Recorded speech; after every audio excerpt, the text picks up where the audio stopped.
58. Wow. This is a tough read. Oh my goodness. So we've seen it already a couple times on our journey, but this one is hard to get around. Psalm 58 is part of a type or form of psalm often called imprecatory psalms. If I were a gambler, I'd wager you've never heard one of these psalms read on a Sunday morning during worship.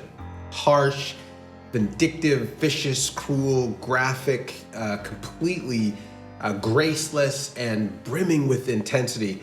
The only question that seems to matter when people read these types of psalms is this: how do you explain the presence of this kind of terminology, this kind of emotion and harshness in Scripture?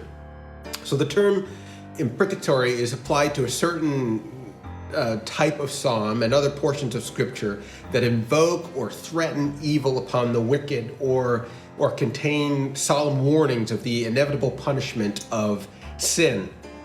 Our struggle with them is mainly because I think of their intensity. They seem so un-Christian, so un-Jesus-like. Shouldn't we be showing love to our enemies instead of asking God to bash them or trample them or destroy them? Here's some of the best wisdom that I have come across over the years with respect to these psalms. Number one, first, when we read these kinds of psalms, we need to remember what they are and where they originate. They are poetry. They are not instruction for a classroom or a small group. They are poetry. They are art. And they are poetry of an ancient time and a foreign culture. So this isn't hip hop or top 40 with cliches and imagery that we are familiar and understand. Secondly, bear in mind that some of these psalms were written when the battle was still fresh, when wounds were still fresh and bruises were healing, lives were being mourned. If you have ever grieved a significant loss, you know what it's like to express yourself in ways and with words that you might not otherwise use.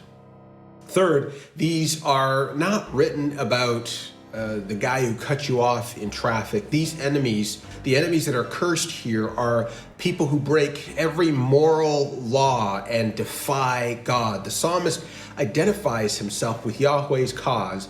Do I not hate them, O Yahweh, who hate thee? And, O Lord, am I not grieved with those that rise up against you?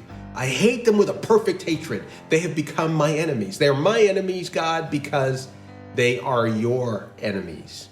I will not sit silent while your name is disgraced. So what do we do with them? How do we use them? Again, we don't have time to fully unpack this topic. As I've said before, this is not a course on the Psalms. So let me make one quick suggestion.